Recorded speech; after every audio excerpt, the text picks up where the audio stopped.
a quiet market town in the heart of West Yorkshire, England. Ossett, a place where life moves at a gentle pace, where neighbors know each other by name, and the biggest scandals are whispers about who forgot to mow their lawn. It's 1974, and in this unassuming corner of the world, a family man named Michael Taylor is about to become the center of one of the most chilling tales of alleged demonic possession and unimaginable horror. This isn't a ghost story from the pages of folklore. This is real. This is the story of how faith, obsession, and what some believe to be true evil collided in a night of exorcism and ended in blood.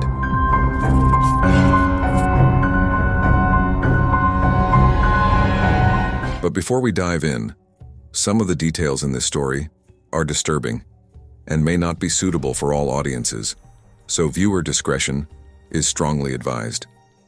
As always, remember to hit the like button, subscribe, and turn on post notifications to stay up to date with the channel. All right, let's dive into the video. Michael Taylor was born on September 21, 1944 in Ossett, a town nestled near Wakefield. By all accounts, he was an ordinary guy, a butcher by trade, working long hours in a local shop, handling cleavers and cuts of meat with the steady hand of someone who's done it 1,000 times. He was 31 years old, married to Christine Taylor, a devoted wife and mother. Together they had 5 children, a bustling household filled with the laughter of kids, the bark of their pet poodle, and the everyday chaos of family life.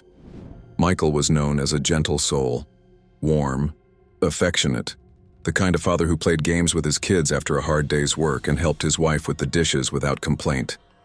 Neighbors described him as happy-go-lucky, someone who wouldn't hurt a fly. But beneath that facade, something was stirring, something dark. Ossett in the 1970s was a working-class town, built on the backbone of mills and markets. The air smelled of coal smoke and fresh bread from the bakeries. But like many places in post-war Britain, there was a spiritual undercurrent. Churches dotted the landscape, Anglican, Methodist, you name it. The Taylors weren't particularly devout at first. They lived within miles of several churches but rarely attended. That changed when Michael and Christine decided to join a local Christian fellowship group.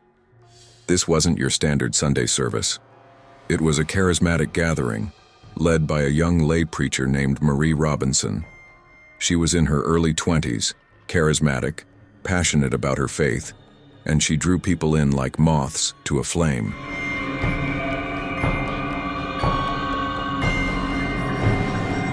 Marie Robinson was the heart of the group. Described as attractive and zealous, she preached with fire in her eyes, talking about the power of God, the dangers of sin, and the ever-present threat of demonic influences in the modern world. Michael was captivated. He started attending meetings more frequently, staying late to discuss scripture, volunteering for group activities. Christine noticed the change. At first, it seemed positive. Michael was finding purpose, a community. But soon, whispers started. Michael was spending too much time with Marie. Their conversations lingered. Was it just spiritual guidance or something more carnal? The tension boiled over one fateful night at a group meeting. Christine, fed up and suspicious, confronted Michael in front of everyone. She accused him of having an affair with Marie, not just emotional, but physical. The room fell silent. Michael's face twisted. He didn't deny it outright.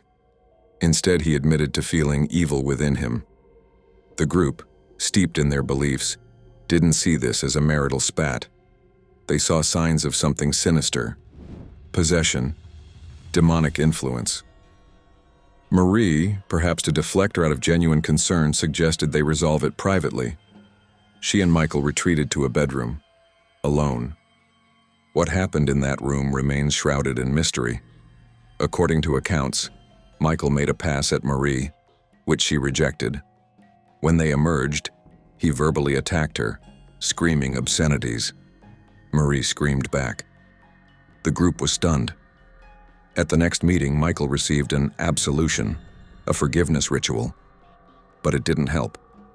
His behavior spiraled. He became erratic, speaking in tongues, growling like an animal, destroying religious items in his home.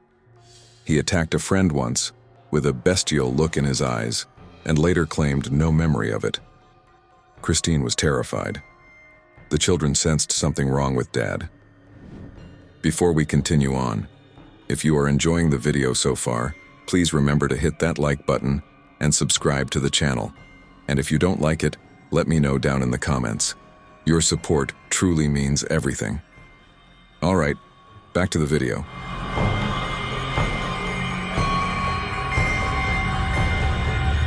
The group turned to their faith for answers. Marie offered to perform an exorcism herself, but it was deemed too dangerous. They called in the experts, the local vicar, Reverend Peter Vincent, an Anglican priest from St. Thomas's Church in Gauber, known for his knowledge of deliverance, the church's term for exorcism. He brought in Reverend Raymond Smith, a Methodist clergyman experienced in such matters. These weren't Hollywood exorcists with crucifixes and holy water theatrics. They were ordinary ministers, but they believed in the very real presence of evil spirits. On the night of October 5th, 1974, as the clock struck midnight, the Taylors arrived at St. Thomas's Church. The air was thick with anticipation and fear. Michael was restrained, tied to a chair or held down, depending on the account. Christine watched from the sidelines, praying. The ministers, along with a small group of witnesses, began the ritual. They burned Michael's wooden cross, deeming it tainted. They screamed prayers at him, invoking the name of Jesus to cast out the demons.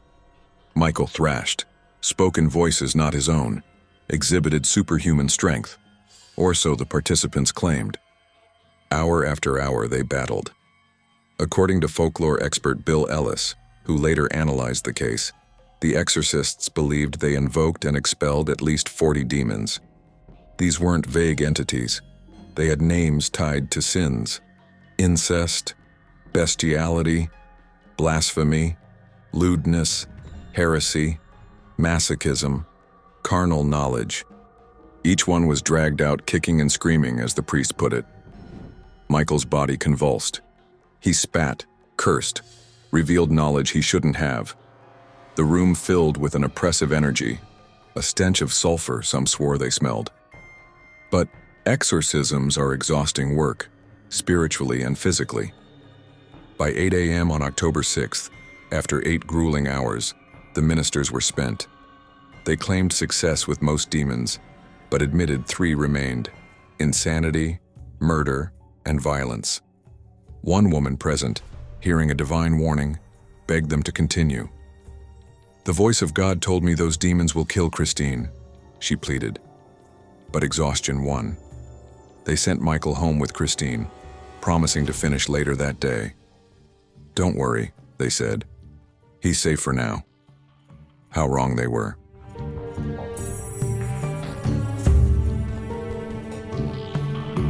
The Taylors returned to their modest home in Havercroft around 10 a.m.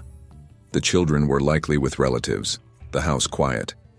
Michael seemed calm at first, released perhaps, but within hours, the remaining demons, if you believe that, took hold. What happened next is the stuff of nightmares. Michael turned on Christine with a ferocity that defies comprehension. He didn't use weapons, no knives, no guns, just his bare hands. He attacked her savagely, tearing out her eyes, ripping out her tongue, nearly peeling her face off. Blood sprayed the walls. Christine didn't stand a chance. Then, as if that wasn't enough, he turned on the family poodle, strangling it, mutilating its body. The house became a slaughterhouse. Neighbors heard nothing, or perhaps the screams blended with the ordinary sounds of the day. When it was over, Michael staggered out naked, covered head to toe in blood. He wandered the streets, shouting, "It's the blood of Satan!" A policeman, Constable Ian Walker, found him. "You don't want to see this one, son," Walker later told a colleague. "I've seen nothing like it before." Michael was arrested, babbling about release. "I am released," he said. "The evil in her has been destroyed." Inside the home, the scene was apocalyptic. Christine's body was unrecognizable, her features obliterated. The dog lay in pieces. The children, mercifully spared, would be scarred forever.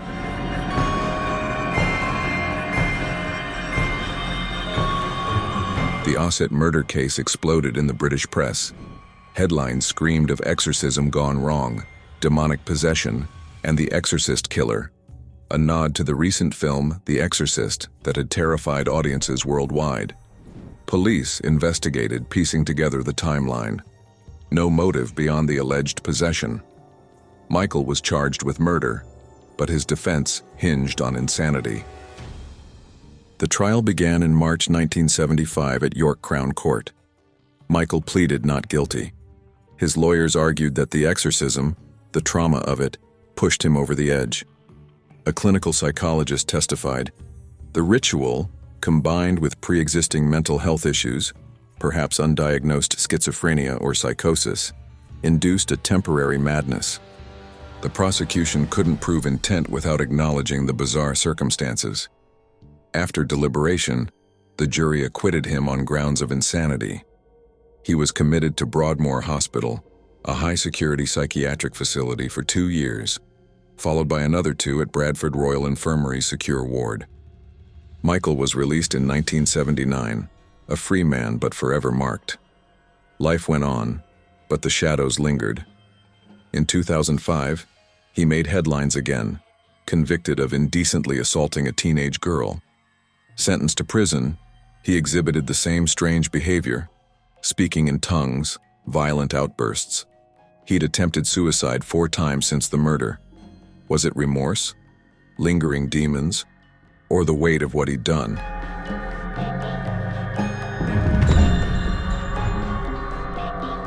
So was Michael Taylor truly possessed?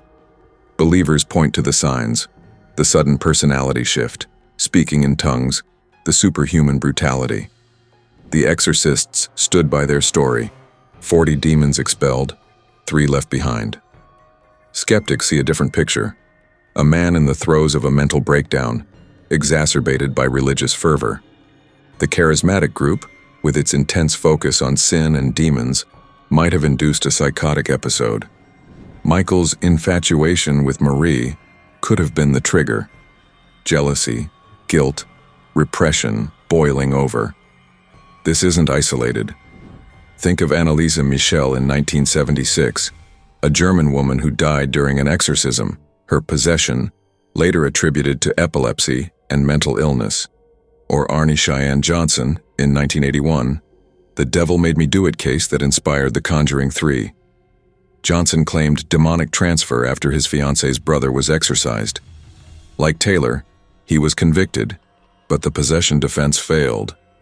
In Taylor's case, it indirectly succeeded via insanity.